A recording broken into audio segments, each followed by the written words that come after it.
A United Airlines jet forced down by a bomb threat. I'm used to flying, and it's never happened, and so it was actually neat, even though it was scary. If you witness and record news, call 1-800-544-NEWS and become a CNN News Hound.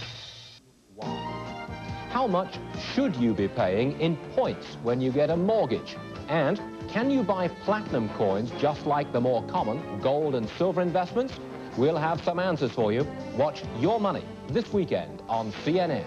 Watch Your Money today at 3 Eastern on CNN. From Washington, Roland Evans and Robert Novak bring you the people who are the news on Evans and Novak. I'm Robert Novak. Roland Evans and I will question the new Republican foreign policy spokesman in the Senate. He is the conservative leader, Senator Jesse Helms of North Carolina. Senator Helms, the scourge of George Shultz's State Department, won a major and a somewhat surprising victory this week by beating moderate Republican Senator Richard Lugar for the party's top spot on the influential Foreign Relations Committee. That means big trouble for Schultz and possibly also some trouble for President Reagan. Helms's hardline foreign policy agenda on South Africa, he's against any sanctions, or on the right-wing dictatorship in Chile, he supports Chile's government, are out of step with Secretary Schultz. The New York Times had predicted that Helms would lose, but the senator had the last and the best word. I'll say to the editor of the New York Times and all the rest, sorry about that, fellas. Hate to ruin your day, but you lost. The vote was 24-17. That means you won. Absolutely.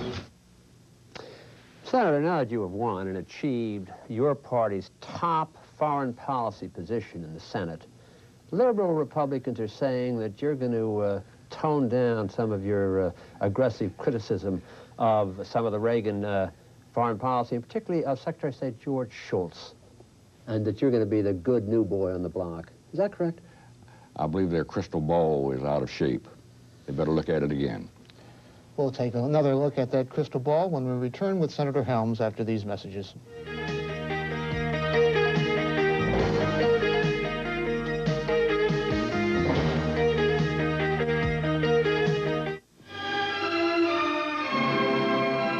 Special arrangement with Reader's Digest, we proudly present one of the most extraordinary music treasuries ever made. You get 100 of the world's most beautiful melodies, and here they are.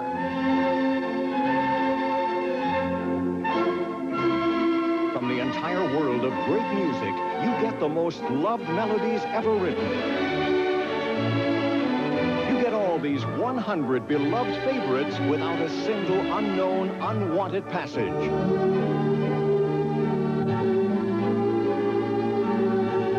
Here is a priceless shortcut to musical knowledge for your family. From Reader's Digest, classic melodies so beautiful they became giant hits of our time.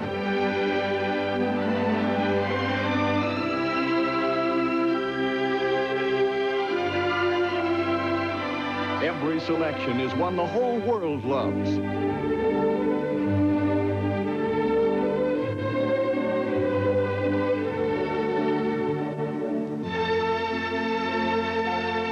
All 100 world's most beautiful melodies are now yours on 3 records, 3 cassettes, or 3 8-track tapes. And the price, just $19.98. These Reader's Digest treasuries are not sold in any store. Here's how to order. To save COD fees, have your credit card ready and call toll-free 1-800-228-1888. 1-800-228-1888.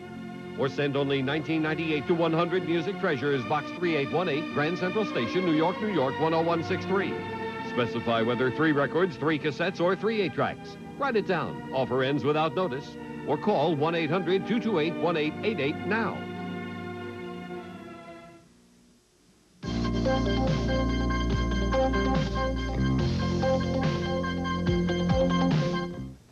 Senator Helms, you told my partner that you're not going to be a real softy in this job as the senior Republican on the Foreign Relations Committee. What is at the top of your agenda? Well, there are several tops, Bob. first of all, I think we ought to embark on a new course to stop this business of kicking our friends around the world in the teeth while we're cozying up to those who are absolutely the adversaries of not only the United States, but freedom. Like who? Well, start with the Soviet Union. Look at the difference between the way we treat the Soviet Union. We bow and scrape, and then turn around. South Africa, for example, which is a faithful ally. Nobody says that South Africa is perfect, and I hope nobody's going to try to contend that the Soviet Union is. Who else? But there ought to be some equity. What other friends do you think we've been kicking around that we shouldn't kick around? Well, for openers, Chile. I've never seen a country more misrepresented than Chile, and particularly the fine people of Chile, which who believe in the free enterprise system, and they want freedom, and they don't want communism, and yet the State Department has been cozying up to the people who are trying to overthrow Chile violently. Doesn't that put you, Senator, on a collision course with your old friend Ronald Reagan? Absolutely not. I don't think Ronald Reagan has spoken on Chile. The State Department presumes to speak for him and to do things that I don't think he knows anything about. We can get into that in some detail if you want to, but... We probably will before this program's over. Okay. Senator Helms, just back on the Soviet Union, which a lot of people watching you today, some of your admirers and some of your detractors, want to know where you really stand. Are you saying that we should not have another summit? Well, I don't think we ought to have a kind of summit that we can't win. And I don't think we ought to go into a summit where we're going to compromise away the freedom and the security of the people of the United States. So you're not telling the President and Secretary of State George Shultz, let's go to another summit quickly with the Russians and ease some of these tensions and get an arms control agreement. You're not saying that? No, I certainly am not. What will you say as the chief Republican spokesman on foreign policy on this issue? Well, to be very cautious in our planning, in our agenda, and what we are willing to accede to. Do you think President Reagan was very cautious during the Reykjavik summit, or was he taken into camp by his own Secretary of State? Well, I don't know exactly what happened behind the scenes, but my understanding, talking with some people whom I trust, who were there, the President did all right under the circumstances. What do you mean by under the circumstances? He was led down the primrose path? Well, I don't think we ought to have gone in the first place. You don't think we should have gone? That's right. Senator, the question of the Soviet Union, the policy is being made by the President. He wants to make a deal. Do you think he's been taken into camp a little bit by the Russians? Well, and or the State Department. And or the State Department. Yeah. So you think there is a danger with the President on that? Well, I think that the State Department does not fully make known to all concerned what the problems are and what they could be in the future. Now, your predecessor as the chief Republican on foreign policy in the Senate, Senator Lugar of Indiana, who you defeated, had some advice when this Iran-Contra crisis broke for the President. He said he should fire Don Regan as chief of staff and retain George Shultz as Secretary of State. What is your opinion on those two questions? Well, I don't give advice to the President about things of that sort when I don't know what's going on. The President has a right to have whom he wants as his chief of staff. What about Secretary of State? Well, that depends on what Mr. Shultz does from this point on. Now, I've talked with the Secretary of State, and he's indicated to me that there's going to be more cooperation with the conservatives, plural, in the Senate. Now, I'm not riding in and saying you're going to have to deal with me alone, but there are 18 or 20 Republicans there who are totally dissatisfied with the way the State Department has been running its affairs, and from now on, the President is going to know about that, and the State Department. So the State Department already knows it. That's one reason they don't like me. You're not calling for Shultz's resignation at this point? No, sir. No, sir. Would you think that there might be a better man to run foreign policy than George Shultz, Senator? An honest answer, really. This is an better man to serve people of North Carolina as senator than Jesse Helms. You know. All right, you don't want to answer that. How can I qualify that? Secretary Shultz said he disapproved of the Iran arms program. Do you think that since he said he disapproved, he should either have resigned in a quiet way because he couldn't go along with the policy, or that he should have joined the president in trying to make that policy work? Well, it goes a little more deeply than that. Let's start off with one realization, that if Franklin Roosevelt had had to prosecute World War II with the same frustrations, criticisms, undermining, all the rest of it, that Ronald Reagan confronts every day of his life with the media, with his own State Department, with others, and particularly the partisans on Capitol Hill, we would have lost that war, World War II. And the French people today would be making their vichyssoise out of sauerkraut. Now, having said that, I think we all ought to back off and realize that fundamentally at stake here, we are in a war with communism worldwide. There you have the destabilized Persian Gulf, the whole Middle East. And this president uniquely has the responsibility for doing everything he can to stabilize the Persian Gulf and the Middle East, and also to try to prevent a communist takeover of Central America. One more on George Shultz. Yeah. You said that he had told you he was going to work more closely and more harmony, he hopes, with conservative Republicans. More closely. Harmony is a result, not a promise. Now, was that in the telephone conversation you had with him after your election? Yes, he called me to congratulate me and so forth. Were you satisfied with that conversation? Well, you know, it was I guess it was a pro forma call, but I don't have any personal animus toward George Shultz. Did he invite you for lunch once a week as he did Senator Lugar, your predecessor? He mentioned that we had to get together more often. And, did he say lunch once a week, sir? Well, I think he was talking more in terms of breakfast, if that makes any difference. Boy, are you going to have as much contact with him as Senator Lugar, or is it going to be a different relationship? Well, I don't know that I want as much contact with him. I'm not interested in personalities, and I have no particular grievance against any individual. My grievance is with the kind of foreign policy, the appeasement, compromise, make a deal, that sort of thing. Which you think we've been having that? I don't think there's any question about it, and I've heard you say the same thing. Senator Lugar and some of Senator Lugar's staff made the point that with you as the top man on the Republican side, it would be very difficult to get Democratic votes for aid to the freedom fighters, the Contras in Nicaragua. They say that without a more compromising, more conciliatory face, the Democrats will vote against Contra aid. What's your opinion? Well, let me tell you something. The easiest way to make a deal with the Democrats is to compromise with them. And, you know, freedom is not something that I'm going to compromise. I'm interested in the security of the United States, and I don't think you can do it by making a deal with the people who are dealing with the communists. Now, look back, and it was the Democrats in the Congress, with the help of some Republicans, who sent $100 million or more down to the communists of Nicaragua in the beginning. What do you think the hopes are of getting the new $110 million that the president wants for next year? I don't know. I don't know. That depends on the people of the United States. If they could be made to understand the peril of a communist takeover of Central America, then I believe they would put on the heat and show the light to some of these brethren who are dealing with the Sandinistas. Do you think, sir, that there is a commitment in the administration by Frank Carlucci, the new National Security Director, by Secretary of State Shultz, to support the Contras in Nicaragua? I don't know. I intend to find out. Senator, I want to ask you a question that bothers a lot of people coming out of the Iran arms, and that is the wording of the former NSC chief, Admiral Poindexter's memo to the president in that fateful meeting on January 7th, 1986, when the decision to go ahead was made. That memo, this official document, says the Israelis are very concerned. The Israeli plan to send arms to the Iranians.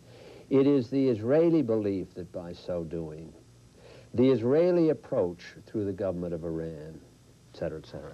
Do you think, sir, that our foreign policy was in some too great a way, perhaps, tailored to meet the needs that Israel saw as Israeli needs? The best answer I can give you is perhaps. And that's Does another that thing. bother you, sir? And I am not attempting to carry this discussion into any deeper than just this. Does it concern you that a foreign government, and now as a chief Republican spokesman, you will have something to say on this, might have too much influence on your own government? I don't want any foreign government having, as you put it, too much influence. And I think that is a flashpoint of peril. Now, let me say this to you. I have deliberately and intentionally declined to have access to any classified information thus far. And for that reason, I'm not going to make any statements one way or the other, but I intend to find out, to the best of my ability, exactly what happened. But having said that, I don't attach the significance to this whole thing that a lot of other people do. To show you how right-wing I am, I'd like to get some more of the Ayatollah's money for the freedom fighters in Nicaragua and in Angola. You think that was the president's objective? I think, I've known Ronald Reagan a long time. You think it was? I think that was his objective. To get money for the conference? I don't think there's any question about it. Do you feel, however, there was a mistake of the president giving aid in return for the release of hostages, if that were the case? If that were the case, if the president knowingly did that, I am unalterably opposed to blackmail. I want to go back, if I could, to your election, which surprised a lot of the people in the media and so on. It's now being represented as a strictly non-ideological question. It was all seniority. You had seniority over Lugar, so therefore nobody wanted to vote against it. Do you think that was totally devoid of ideological connotations? No, sir. And I don't think anybody who understands the makeup of the Senate or the Republican side of the Senate believes that. Ideology, if you want to call it that, we had 18 votes locked going in. On ideological grounds? Well, conservatives who are concerned about the State Department and the conduct of foreign policy, not only in this administration, but in previous administration, because, as you know, Bob, the State Department, you take off the Secretary of State and you take off the #2 man, and that whole bureaucratic belly is still there. I've got some things that I believe ought to be done, and we'll discuss them with the president, and maybe some of them will be done. One other thing about that election, sir, the Senate minority leader, Senate Republican leader Bob Dole, voted for you. He made clear that he was voting for you. Did he also help get votes for you? You owe part of the victory to him? Not that I know of. You helped get votes for him, did you not, sir, in the leadership fight 2 years ago? Well, I supported Jim McClure in the first round, and Bob Dole has been a good friend, and he asked me early on, and on top of that, he had the perspicacity to marry a North Carolina girl who's a good friend. So you're putting it all on the Secretary of Transportation? Well, no, sir. No, sir. Senator, I like Bob Dole. I think he's been an excellent leader. Senator, you just mentioned the #2 man in the State Department, John Whitehead, serious person from Wall Street who came down here 2 years ago. He's stopping in Bulgaria on his forthcoming trip to Europe, in Sofia, to talk to the communist government there, obviously with the consent, probably under the direction of the Secretary. Do you think it is right to have official contact at that level with Bulgaria, which has not yet been cleared of complicity in the assassination attempt on the Pope? I have a real problem with that, particularly in the context that there's almost no contact between our people of that sort with governments which are friendly to us. Now, we kick Taiwan in the teeth, we say, let's overthrow Chile, all the rest of it, and then we go and do that sort of thing. That's my problem with it. I don't have any objection if we had been even-handed with our allies and our friends down through the years. Do you expect, sir, coming up now in the last 2 years of the Reagan administration, a major effort to go for enhanced, increased trade with the Soviet bloc in preparation for another summit? Is this perhaps part of the reason for sending the Deputy Secretary of State? Does that bother you? It bothers me in terms of anything that is strategic. Now, if you talk about agricultural products and that sort of thing, that's a different thing. Senator, you have been a watchdog against ambassadorial appointments that you didn't think were in the spirit of the Reagan Revolution. Now that you have a slightly different role, are you going to change that watchdog's role? No, sir. I'm not going to change my agenda one bit. I am not going to attempt to speak for senators on the committee, or any other senator for that matter, who does not agree with me. I'm going to try to run it as the business that it is.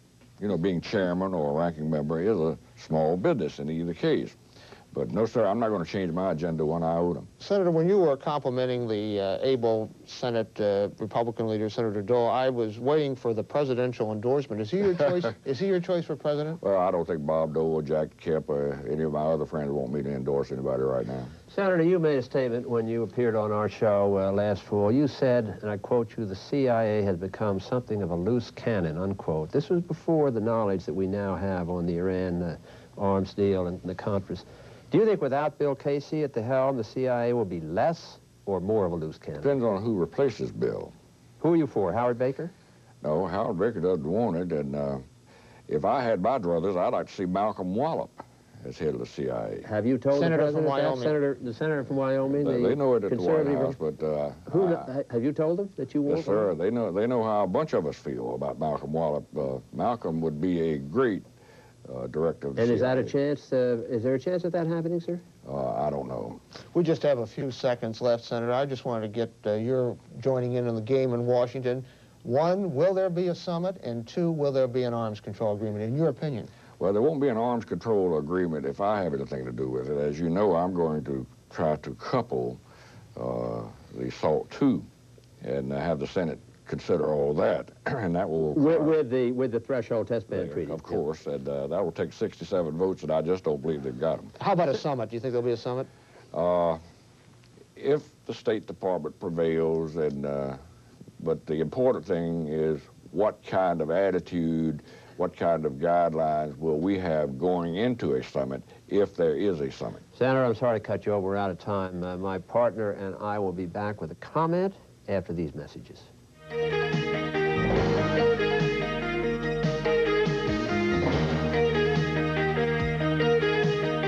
Here's from home, how far I've roamed. I feel so far away.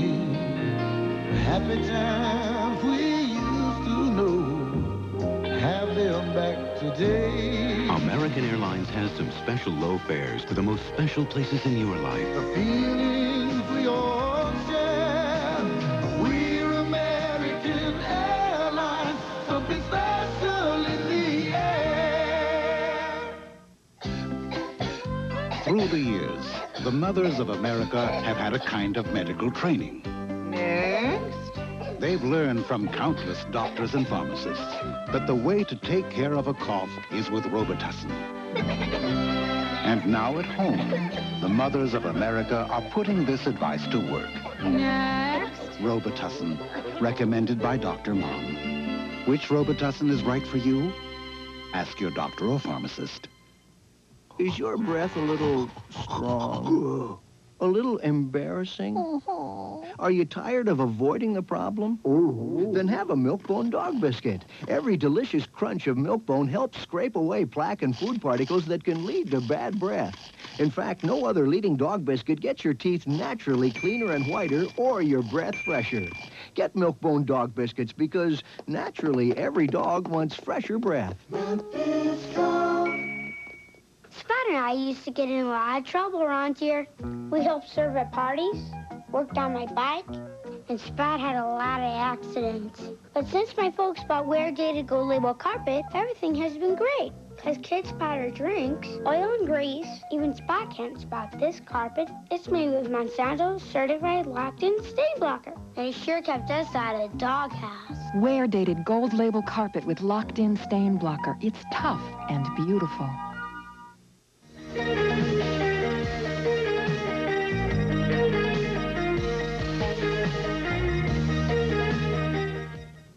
Well, Bob, Senator Helms, the ranking Republican in the Senate on foreign policy, proved again that he calls them like he sees them.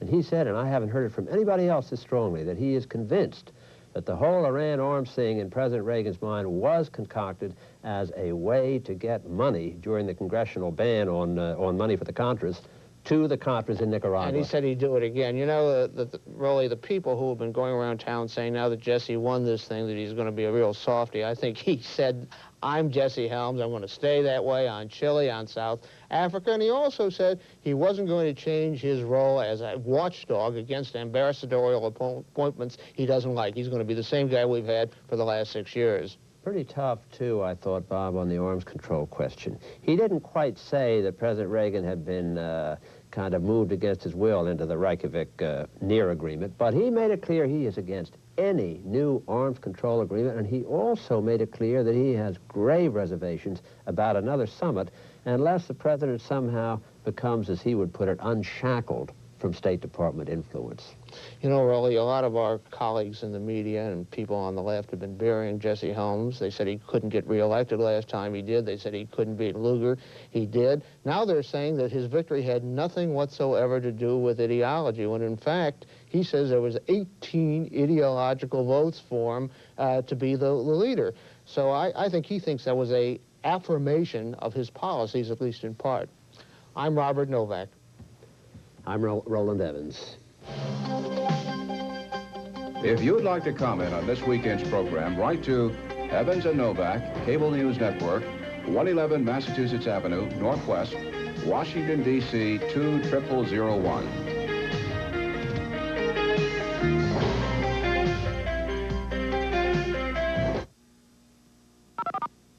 This is CNN, the world's most important network. Hi, I'm Bob Vila. Millions of you have watched my home repair show on TV. If you've been putting off those home repairs and improvements you were planning, I've got something to show you. As you can see, I'm in the middle of laying a tile floor here in the bathroom. What I wanted to show you is a book that takes you through a project like this step by step. It's called Kitchens and Bathrooms, and it's part of the Time Life Books Home Repair and Improvement series. What I'm about to do is outlined in the chapter on ceramic tile, right here on page 26. First, you roll up the sheet so that the bottom side is facing outwards. Then apply the mastic with a trowel, and then lay the sheet gently into place and roll it out smoothly. If I'm going too fast for you, don't worry. It's all in the book, Kitchens and Bathrooms, step by step. Now let's go to the kitchen. What I'm doing here is reorganizing a cabinet to make better use of the space. I've removed the shelving and put in utility drawers. And on this side, I put in a sliding panel for a pot rack. And over here, I'm just putting the finishing touches on an additional storage panel. Now I'll be able to get to my pots, and they won't get in the way. It only looks tough until you know where to look. Now let's go check out the den. See this bookcase? Well, I built it myself with this book at my side. Each volume of Home Repair and Improvement gives you all the tricks of the trades. Call now and you'll start receiving these helpful books, one about every other month. Keep only those you want. Cancel anytime. With your first book, Kitchens and Bathrooms, you'll also get this 12-foot Stanley tape measure free with your purchase. The time